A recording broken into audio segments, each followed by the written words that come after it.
nice guest speaker from Lebanon, Dalia Ayache, and she's very young, enthusiastic lady.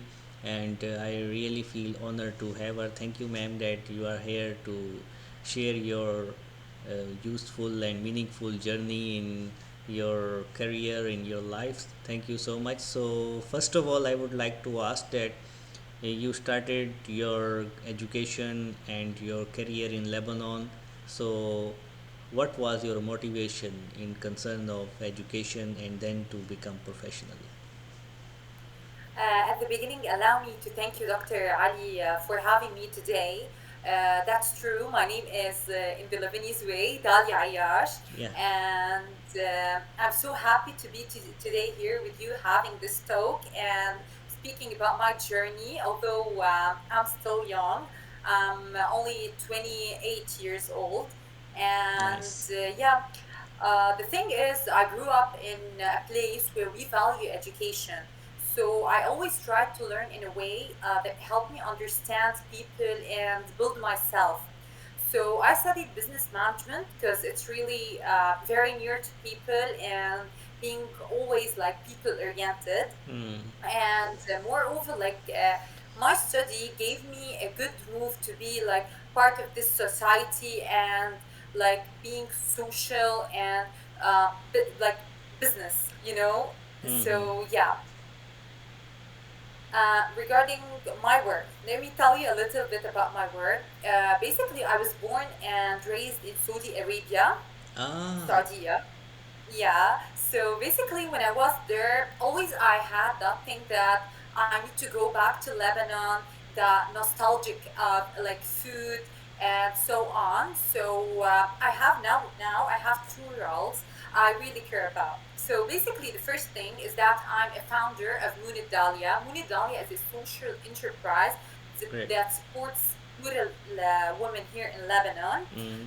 and by promoting their traditional handmade muni over my application. So I did an application where I promote those handmade muni, and that was back to my childhood, where everyone like was coming back to Saudi Arabia. The first thing I Mm. was asking for is the muni, the traditional food here we have in Lebanon. Mm. And unfortunately, such women don't really have the good support to promote their products.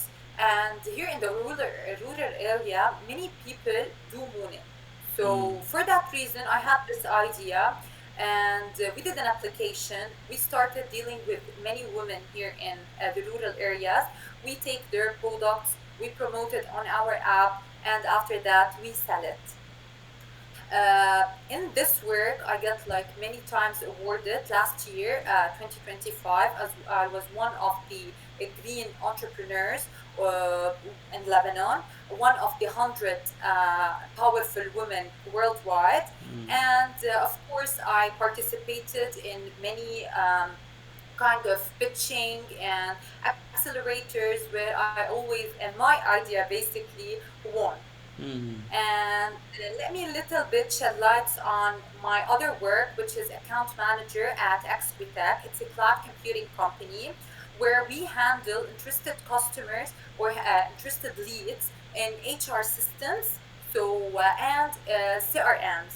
So I enjoy like the mixed strategies, relationships, and the problem solving I give for those leads and people who are usually and specially found in KSA, Saudi Arabia. Uh, so my question is that at your time and as per my knowledge, I think before 20 years and initially, I think just is starting now that women are now in Saudi Arabia becoming more active in professional life. So at your time, did you see that this kind of activity like women were not much active and in doing a lot of the professional or working in different fields? So, did you feel any kind of challenge, or it was like positive for you that if you will start and more women will be motivated like that? Sure, sure. Your question is really like perfect. My family, basically, it started from my house that my family has been always supportive. They are like a big part. why I am here today and how I manage everything I do. Mm. They keep me like grounded and remind me to stay connected to my values. So I'm connected, although I was like born and raised in Saudi Arabia, yet we had our values that here in Lebanon, a woman should be powerful, a woman should always have a voice, she always should express herself. So for that reason, my family had a big part in this. And I came back here to Lebanon like 5 years ago. So basically, Uh-huh. that thing also helped me while growing up. So I studied my university here in Lebanon, my business management, and right now studying entrepreneurship and innovation like enriched my journey and helped me like to understand more how to do and how to Mm. start and from where to start. Moreover, and I forgot to mention this at the beginning, I also mentor youth because while starting, it was really hard Mm. because the people surrounding, not to talk about my family, but people surrounding usually used to say, "You're a woman, you will not Mm. succeed. It's not that important. You should Yes. get married. You should have a family."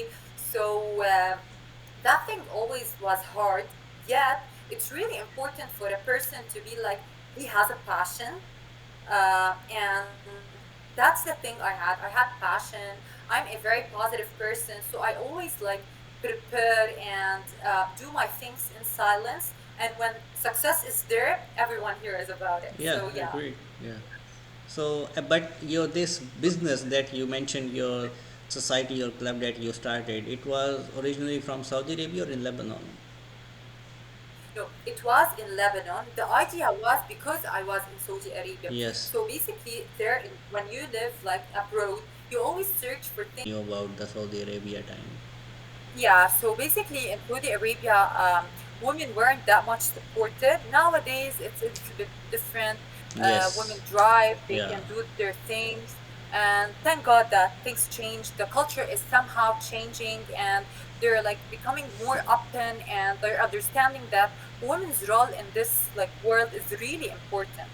Yeah. As men's uh, as men's role as well. So Yeah. yeah, True. usually women do not take the role of men, neither the man takes the role of a woman. So Okay. yeah. And Delia, and also tell me that what you think about for the family life, and because now a lot of women in every profession and it's growing, and we also see some kind of slogans regarding the women independence in term of Yeah. financial independence and everything. But you think there in this concern their families are compromising, like most of women don't want to get married, and if they want to get married they have their own approach towards life. So how you see about this change? Exactly. You know something? Basically, because we are taking the extreme of everything. So we're taking the extreme of always working, always being that a very like independent woman. Mm. So basically, if we like take it the moderate thing, where many women here in Lebanon, I know they go to work, they have families, they have Yeah. kids, and still they do what they do. And that's really important to understand that no need for you to compromise marriage or to compromise work when you get married. So Mm. you can do both. You can still be successful. Of course, a woman alone can do this. She needs support. She needs the man's support, either a Yes. brother or her father or might be her husband. So in my case, my dad and my husband, they really were supportive for me to continue my journey and for me to start. Basically, as I mentioned, I'm still young, but I'm looking forward to doing more and more and more. And that doesn't happen for a woman without support. So the family's role in this is really important. It might be her kids. So I know many women who have kids and their kids usually support them or like ask them to be to have their voice and to express themselves. So yeah, and here in our like country we see this.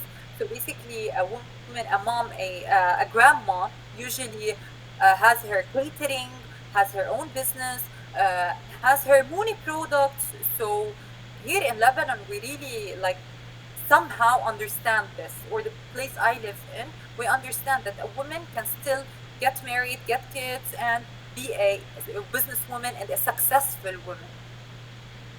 Yeah, yeah, yeah. Okay.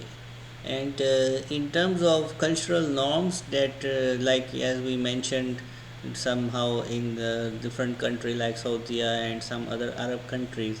So, do you think in concern of their norms towards religion, they think that something are going that women should have to only do this, and they are more inclined towards family, and they should not be in the working part. So in your opinion they think in this way, or you in your opinion it's getting now better that it's not according to the religion and all that?